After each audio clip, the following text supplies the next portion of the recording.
Армысыздар қазақ елі. Соңғы кезде айыппұлдардың түр-түрі шығып, қарапайым халықтың қалтасына қиын соғып атқаны жасырын емес. Енді міне әлеуметтік желілерде егер көлігіңді 5 минуттан артық қыздыратын болсаң, онда айыппұл арқалайды екен деп көпшілік наразылық танытуда. Бәрімізге белгілі, қазірге әсіресе қыс ауасында 5 минутта көлік қызып үлгермейді. Сонда қалай болады, әр көлікті аңдима немесе камера қоям екен деген сұрақ бәрімізді алаңдатқаны рас. Бақсақ бақа екен демекші, бұл заң біздің елімізде 20 жылға уақыт аралығында бар екен. Ол туралы Қазақ Республикасы Ішкі істер министрлігі әкімгершілік полиция қызметкерінің ресми өкілі Ақтоты Боранова былай дейді. Қазір осы мәселе бойынша көпшілік наразылық білдіруде, ал негізінде жаңа заң қабылданған жоқ. Бұл заң бұрыннан келе жатқан заң, яғни 20 жылдың көлемінде. Тек қана енгізілген өзгерістердің барлығы ол қолданыстағы заңның күшейтілуі ғана деп атап айтты.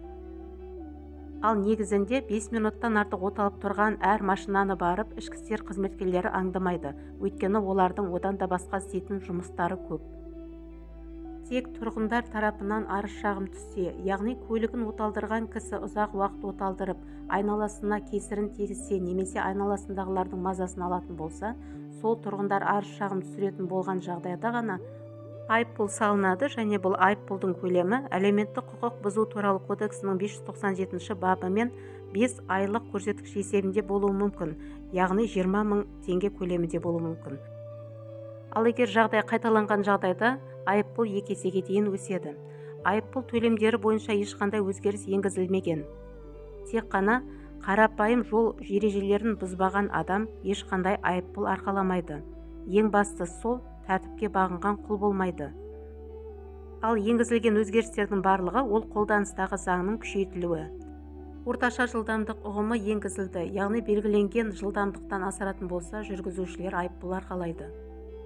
Енді мопед жүргізушілер жаңа заң ережелеріне бағыну керек, яғни мопед жүргізушілердің бейберекет жүрісін тоқтатып, олардың жол ережелерін бұзбау үшін алдын ала шаралар қарастырылып жатыр. Яғни мопед айдаушылар, қарапайым жеңіл көлік жүргізушілері қалай ережені бұзып айыппұл арқалайды, олар да солай айыппұл арқалайды дейді.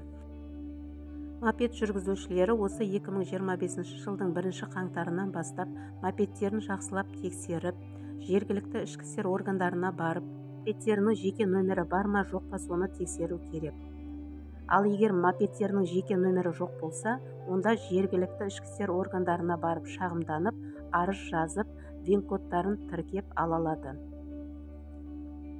Сонымен қатар мопед жүргізушілердің А1 санатындағы куәлігі болу керек.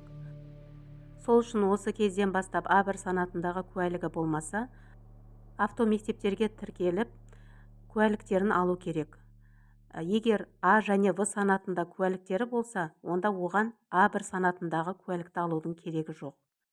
Бұның барлығы мопед жүргізушілердің тарапынан болатын жол ережелерін бұзу оқиғаларының алдын алу үшін қарастырылып жатырған шаралар.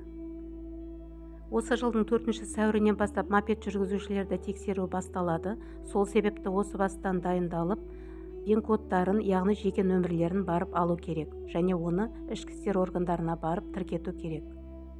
Ал электросамокаттарға келетін болсақ, егер оны жүргізушінің жасы 18-ге толмаса және ешқандай куәлігі болмаса, онда ол тек қана жаяу жүргіншілер жолымен немесе веложолдармен ғана жүруіне рұқсаты бар. Егер оны жүргізушінің жасы 18-ге толған болса және куәлігі болатын болса, ол кәдімгі жеңіл көлік жүретін жолдармен жүруіне рұқсаты бар. Қалай дегенмен де қазір қарапайым халық үшін қиын заман болып кетті. Заңның түрі де, айыппұлдардың түрі де көбейіп кетті. Сол себепті де сақ болайық, аман болайық, қадірменді оқырмандар. Қазақ тілді каналымды қолдап, тіркеліп, лайк басып, төменгі пікірлеріңізді қалдыра кетіңіздер. Сіздердің әрқайсыларыңыздың пікірлеріңіз мен үшін маңызды. Келесі видеода кездескенше сау саламатта болайық.